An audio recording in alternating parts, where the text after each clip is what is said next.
Oyez, oyez, amateurs et passionnés de sport, la région de Verviers compte un titre national supplémentaire. Et cette fois, c'est de la course à pied, et plus spécialement de sa discipline hivernale du cross-country, que nous arrive la bonne nouvelle. Originaire de Theux et aujourd'hui âgée de 24 ans, Anne-Sophie Maréchal s'est en effet illustrée il y a quelques jours à peine lors des championnats de Belgique de cross-court à Ostende. Une récompense amplement méritée pour cette demoiselle qui court depuis toujours.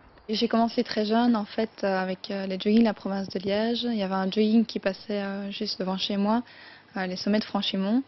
Et mon papa m'avait inscrite et ça s'est pas mal passé. Donc on a décidé de faire tout le challenge. Et fin de saison, j'avais gagné le challenge et d'année en année, on a continué à courir. De performance en victoire, Anne-Sophie Maréchal a décidé de vivre à fond sa passion pour le sport en général et la course à pied en particulier. Et la Theutoise de se lancer dans des études de kinésithérapeute avant de s'installer à son compte, histoire de s'aménager des horaires lui permettant de combiner entraînement et obligations professionnelles, notamment au centre médico-sportif d'Angleur, fréquenté par de nombreux sportifs de haut niveau. Mais son métier de kiné, Anne-Sophie l'exerce aussi dans le monde du cyclisme professionnel, ayant œuvré au sein de l'équipe Saxo Bank avant de devenir la kiné attitrée de la nouvelle équipe Wallonie-Bruxelles Crédit Agricole, ce qui lui permet de rester en permanence au contact de l'élite professionnelle. J'ai toujours bien aimé le cyclisme, mais mon père travaille dans le milieu cycliste, donc je traînais toujours un peu sur les courses quand j'étais petite, donc ça m'a toujours aussi beaucoup passionnée. Et j'ai eu la grande chance de pouvoir commencer à travailler directement avec de grandes équipes. Et aujourd'hui, travailler avec l'équipe Wallonie-Bruxelles, c'est vraiment une grande chance pour moi parce que ça me donne aussi l'opportunité de m'entraîner quand les coureurs sont en stage et qui partent rouler.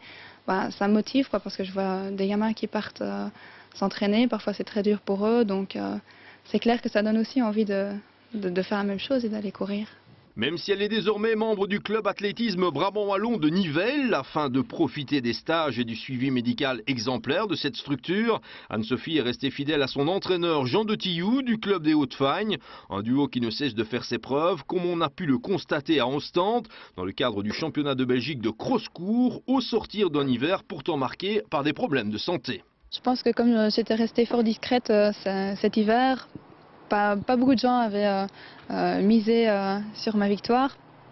Mais moi je savais que j'étais en forme, j'étais partie 2 fois 15 jours à Saint-Raphaël avec les cyclistes et j'avais eu l'occasion de m'entraîner parfois 2 fois par jour.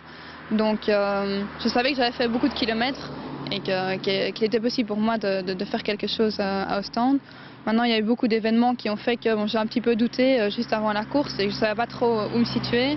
Mais dès que le départ a été donné, j'avais de bonnes sensations et je savais que je pouvais essayer d'aller jusqu'au bout. Discipline de la Cross Cup, le cross-court se dispute sur une distance variant entre 2 et 3,5 km. Et quand reviennent les beaux jours, Anne-Sophie reprend la direction des pistes d'athlétisme où sa distance de prédilection est le 1500 mètres. Désormais riche d'une couronne nationale, la Theutoise fait preuve d'ambition pour la suite de sa carrière, même si la compétition internationale fait la part belle à des sportifs professionnels, à l'instar des Kenyanes et autres Éthiopiennes qui restent les références du demi-fond. En cross, en général, les Belges se situent vraiment pas mal au niveau européen. C'est vrai que c'est souvent ça qu'on a comme objectif, vraiment bien situé au niveau de l'Europe. Maintenant, c'est vrai qu'au niveau mondial, il y a la concurrence éthiopienne et kenyane qui est là et qui fait en sorte que c'est très très difficile d'atteindre une finale en championnat du monde quand on est belge, ça c'est sûr. Si elle n'est pas peu fière d'arborer sa vareuse de championne de Belgique, Anne-Sophie fait aussi partie de ces filles qui croquent la vie à pleines dents et dont les intérêts sont multiples. Il est en effet assez rare de rencontrer des athlètes de haut niveau qui s'adonnent à la pratique du piano lors de leur temps libre. Question de détermination, sans doute.